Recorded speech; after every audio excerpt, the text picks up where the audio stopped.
Assalamualaikum warahmatullahi wabarakatuh.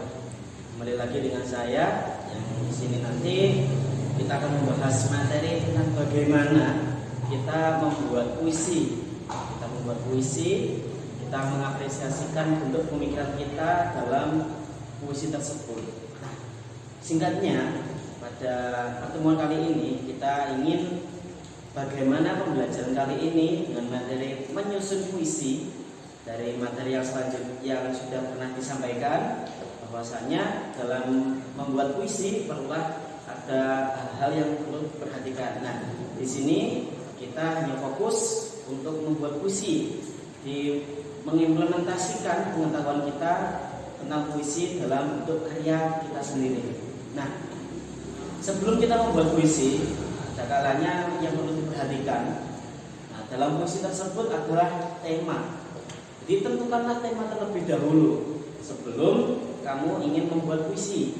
Contoh, puisi tentang kesedihan, ataupun romantis, ataupun religi, ataupun kemerdekaan, dan lain sebagainya. Nah, itu pilihlah terlebih dahulu agar nanti ketika kamu ingin membuat puisi, jadi hasil puisi kamu itu akan jadi satu arah, tidak kemana-mana. Dan temanya di dalamnya, pesan yang ingin disampaikan nanti bisa dapat dipahami dan dapat diterima oleh pembaca.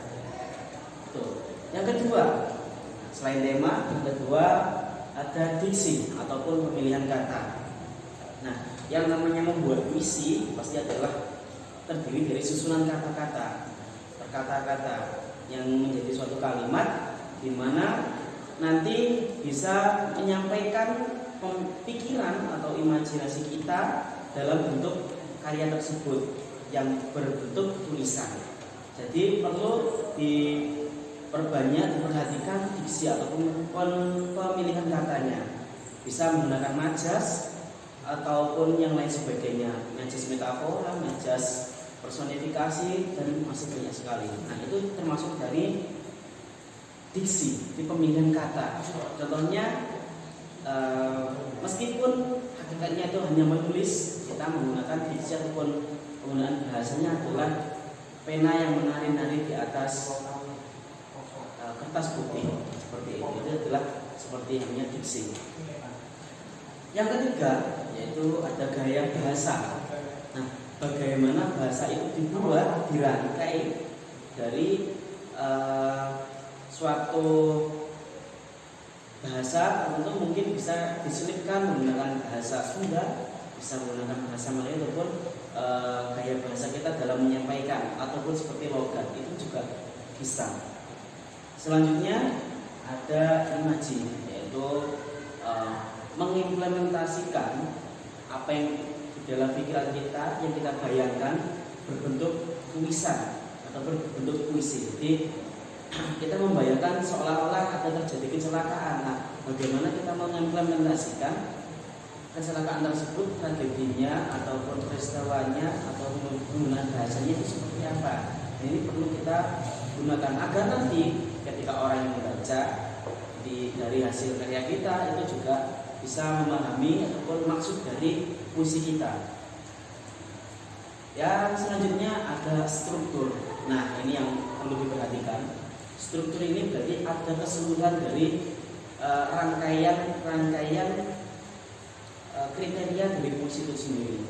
Tadi seperti yang imaji, diksi, terus bisa menggunakan temanya itu apa, itu perlu diperhatikan strukturnya. Yang terakhir adalah pewajahan ataupun mimik. Ketika membuat puisi, pastilah nanti ketika diperankan puisi tersebut ataupun dibacakan kan ada pewajahan ataupun menggunakan wajah untuk menyampaikan, untuk menguatkan, kalau bahasa nahwiyah itu untuk mentaukidkan bagaimana puisi tersebut ataupun peristiwa tersebut disampaikan. Jadi perlu adanya pewajahan ataupun penggunaan raut pukau, kalau sedih itu perlu menangis, kalau marah itu berwajah suram, kalau kecewa itu bagaimana, itu perlu diperhatikan. Itu adalah perwajahan. Jadi dalam pembuatan puisi, jadi nanti kita membuat puisi tadi nanti tolong diperhatikan ya, temanya, tentukan temanya dulu, barulah buatlah diksinya, penggunaan bahasanya, terus gaya bahasanya. Setelah itu imajinasi, dalam mengimplementasikan imajinasi tadi dibentukkan dalam bahasa tersebut. Terus strukturnya berarti khusus dalam puisi tersebut harus semuanya ada, baik dari tema, puisi, diksi, gaya bahasa dan yang lainnya itu harus ada. Dan yang terpenting nanti ketika menyampaikan puisi itu adalah perwajahan. Jadi bahasanya untuk menyampaikan apa maksud dari puisi tersebut menggunakan wajah ataupun gerak tubuh. Nah, berarti nanti silakan semuanya saja membuat puisi dan nanti dikumpulkan, nanti akan saya nilai dan suatu saat kita akan mempraktekkan dari hasil puisi tersebut yang dipraktekkan oleh satu persatu. Acak nanti, jadi tidak dari puisinya sendiri-sendiri, bisa si A membacakan yang si B ataupun yang lainnya, seperti itu tadi. Jadi tolong diperhatikan tadi itu cara bagaimana membuat puisi agar nanti puisi kamu itu bisa istimewa. Kan kalau bisa itu jadi karya yang melonjak tinggi, tidak cuma di kelas kita, kalau bisa sampai sekelasnya Khairul Anwar lah dan yang lain-lain. Nah, jadi pada intinya pertemuan kali ini kita bagaimana membuat puisi agar kalian semua nanti ketika ada tugas membuat puisi ataupun yang lainnya terkait puisi bisa membuat puisi tersebut bisa lebih mantap, bisa lebih baik dan bisa berstandar nasional. Jadi pertemuan pada kali ini apabila dari saya ada kurang lebihnya saya mohon maaf. Nanti kalau ada pertanyaan atau poin yang ingin disampaikan ketika membuat puisi atau kendala bisa ditanyakan kepada saya sendiri. Mungkin saja dari saya, apabila ada kurang lebihnya saya mohon maaf. Akhirul kalam, ihdinas siratal mustaqim. Wassalamualaikum warahmatullahi wabarakatuh.